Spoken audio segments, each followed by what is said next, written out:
औज़ुबिल्लाहिमिनश्शैतानिर्रजीम बिस्मिल्लाहिर्रहमानिर्रहीम। अज़ीज़ तलबा अस्सलामु अलैकुम वरहमतुल्लाहि वबरकातुहू। 7th क्लास की साइंस के साथ आपका उस्ताद ज़ैन अज़ीज़ आपकी खिदमत में हाजिर है। आज हम पढ़ रहे हैं, रेस्पिरेशन वाला टॉपिक कंप्लीट हो चुका था। आज हम जो चीज़ पढ़ रहे हैं वो है difference between respiration and burning. Respiration और बर्निंग के दरमियान फ़र्क क्या है? कौन सी चीज़ ऐसी है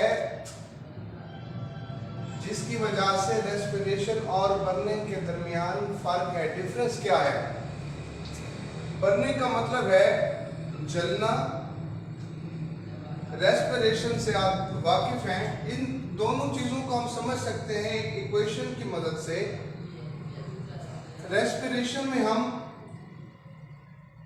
खुराक, फूड और ऑक्सीजन का आपस में बहमी अमल होता है जिससे बनता है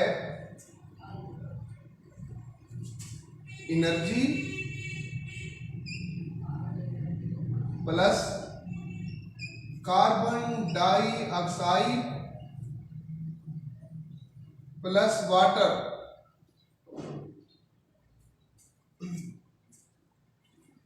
पानी।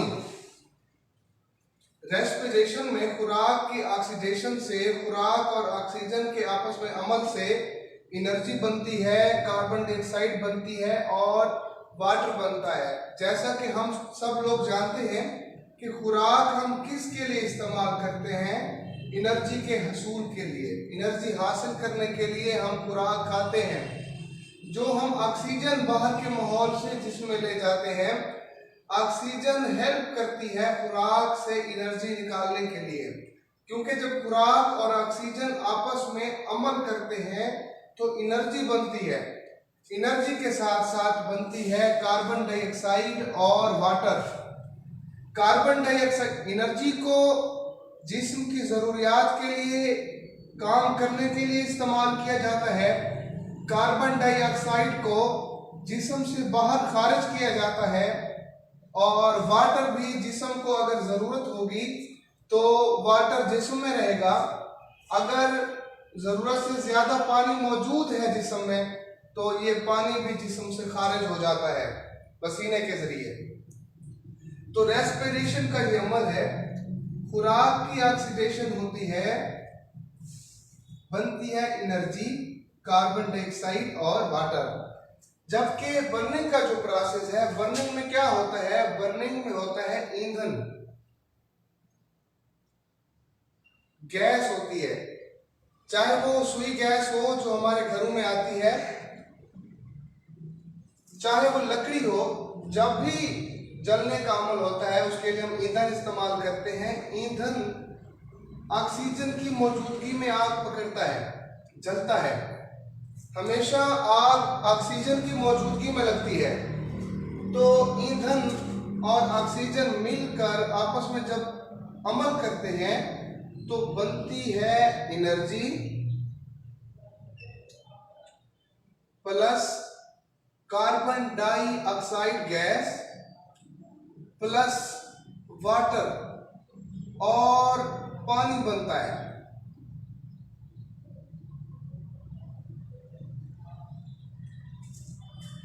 तो ये दोनों प्रोसेस प्रोडक्ट के लिहाज से हमें एक जैसे नजर आ रहे हैं।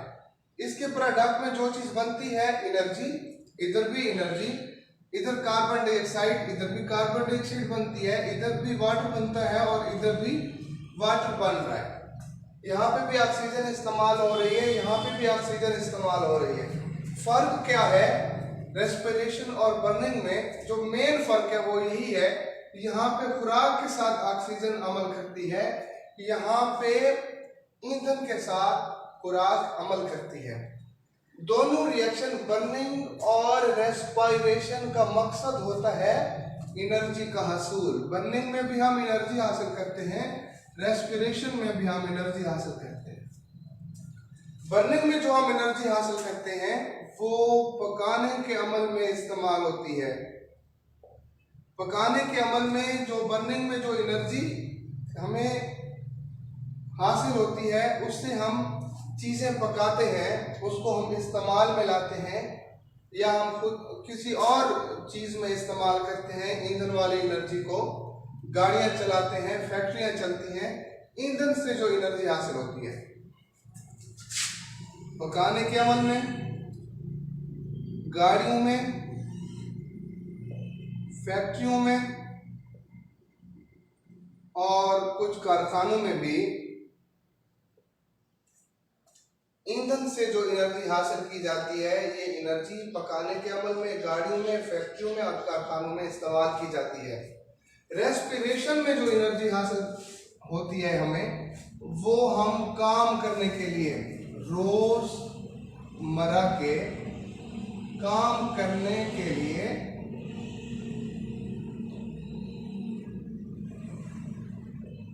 इस्तेमाल करते हैं। बर्निंग और रेस्पिरेशन का दोनों का मकसद है एनर्जी को हासिल करना। बर्निंग में एनर्जी हमें ईंधन से हासिल होती है, जबकि रेस्पिरेशन में एनर्जी हमें खुराक से हासिल होती है। देखा जाए तो खुराक भी एक तरह से ईंधन ही है, जिससे हमें गर्मी हासिल होती है, हीट हासिल होती है। हीट भी हरारत एनर्जी की एक किस्म है, क्योंकि जब सर्दियों में हम सोते हैं रज़ाई के अंदर तो कुछ टाइम गुजरने के बाद वो रज़ाई गर्म हो जाती है, गर्मी आ जाती है। उस रज़ाई में मौजूद गर्मी कहाँ से आई? साफ ज़ाहिर है जो हमारे जिसमें रेस्पिरेशन हो रही है, रेस्पिरेशन में जो खुराक इस्तेमाल होती है ऑक्सीजन के साथ, एनर्जी बनती है। एनर्जी कुछ स्टोर हो जाती है और कुछ एनर्जी थोड़ी थोड़ी मिकदार में डेली बेसिस पे, रोज़ाना हर वक्त हमारे जिस्म से खारिज होती रहती है। लेकिन एक फ़र्क और भी है बर्निंग और रेस्पिरेशन में। बर्निंग में जो एनर्जी हासिल होती है ये इतनी ज़्यादा होती है कि हम चीज़ें इससे पकाते हैं, गाड़ियों में इसको इस्तेमाल करते हैं, फैक्ट्रियों और कारखानों में इस्तेमाल करते हैं। खुराक से हमें जो एनर्जी हासिल होती है वो बर्निंग की निस्बत कम होती है। बर्निंग में जो एनर्जी होती है उसको चीज़ों को पकाने के लिए फैक्ट्रियों और गाड़ियों में इस्तेमाल करते हैं। खुराक से हमें जो एनर्जी हासिल होती है उसको सिर्फ हम अपनी ज़रूरियात के लिए, काम करने के लिए इस्तेमाल करते हैं। तो ये है बर्निंग और रेस्पिरेशन में फ़र्क। बिल्कुल इसी इन दोनों रिएक्शन को मैं ज़रा इस तरह लिखता हूँ कि बर्निंग में जो ईंधन इस्तेमाल होता है, जो हमारे घरों में गैस आती है, वो है CH4। ये हमारे घरों में मौजूद गैस का फार्मूला है जो हमारे घरों में आती है, CH4। कार्बन का एक एटम, हाइड्रोजन के 4 एटम। जो हम खुराक खाते हैं वो होती है ग्लूकोज की शक्ल में, जिसका फार्मूला है C6H12O6। ये गैस है, सुई गैस, मीथेन गैस, ये खुराक है ग्लूकोज। इसके साथ भी ऑक्सीजन ऐड होती है, इसके साथ भी ऑक्सीजन ऐड होती है, दोनों आपस में अमल करते हैं। ऑक्सीजन ग्लूकोज में मौजूद कार्बन और हाइड्रोजन इस ग्लूकोज को तोड़ देती है। जैसे ही तोड़ती है एनर्जी रिलीज होती है, एनर्जी बनती है। यही ऑक्सीजन ग्लूकोज की कार्बन के साथ अमल करके कार्बन डाइऑक्साइड बनाती है। ऑक्सीजन और कार्बन दोनों आपस में मिल गए और यही ऑक्सीजन हाइड्रोजन के साथ रिएक्ट करके H2O बनाती है। H2O पानी का, वाटर का फार्मूला है। इधर है ईंधन, मीथेन गैस, सुई गैस CH4। इसके साथ ऑक्सीजन जब मिलती है इसको तोड़ती है। जैसे ऑक्सीजन इसको तोड़ती है एनर्जी रिलीज होती है। यही ऑक्सीजन कार्बन के साथ अमल करके बनाती है कार्बन डाइऑक्साइड। यही ऑक्सीजन इस हाइड्रोजन के साथ अमल करके बनाती है H2O। H2O आपको पता है ये पानी का फार्मूला है। तो दो ये रिएक्शन है, एक ये वाला रिएक्शन बर्निंग का है। बर्निंग में ये होता है मीथेन और ऑक्सीजन मिलकर एनर्जी कार्बन डाइऑक्साइड और पानी बनाते हैं, और ये अमल है रेस्पिरेशन का।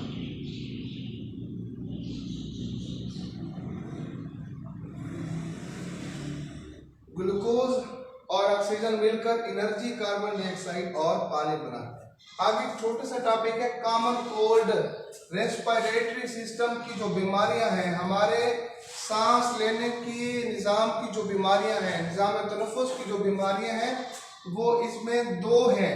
इस चैप्टर में एक कॉमन कोल्ड है और दूसरी इंशाअल्लाह नेक्स्ट लेक्चर में पढ़ेंगे। कॉमन कोल्ड से मुराद नज़ला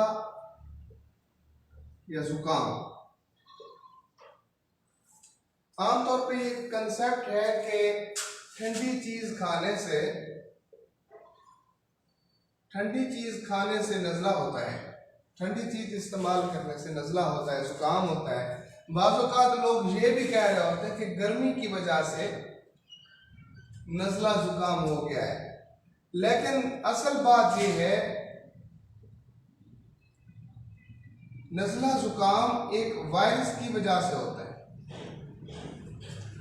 एक वायरस की वजह से नज़ला जुकाम की कॉमन कोल्ड की बीमारी होती है और वो वायरस एक फर्द से दूसरे फर्द में मुंतकिल होता है। एक फर्द से दूसरे फर्द में वो वायरस मुंतकिल होता है और इसकी कोई दवा अभी तक दरियाफ्त नहीं हुई। इसको लिक्विड चीज़ें मायात इस्तेमाल करके मायात को इस्तेमाल करके इसका इलाज किया जाता है, ठीक हो जाता है 1-2 दिन में नज़ला जुकाम। तो ये कॉमन कोल्ड रेस्पिरेटरी सिस्टम की बीमारी है, छोटा सा टॉपिक है, इसको देख लेंगे आप, लाजमी तौर पे याद करेंगे। और burning, difference between burning and respiration, ये आपका होमवर्क है, आपने इसको अच्छी तरह याद करना है। इंशाअल्लाह अज़ीज़ नेक्स्ट लेक्चर में फिर आगे पढ़ेंगे। अल्लाह हाफ़िज़।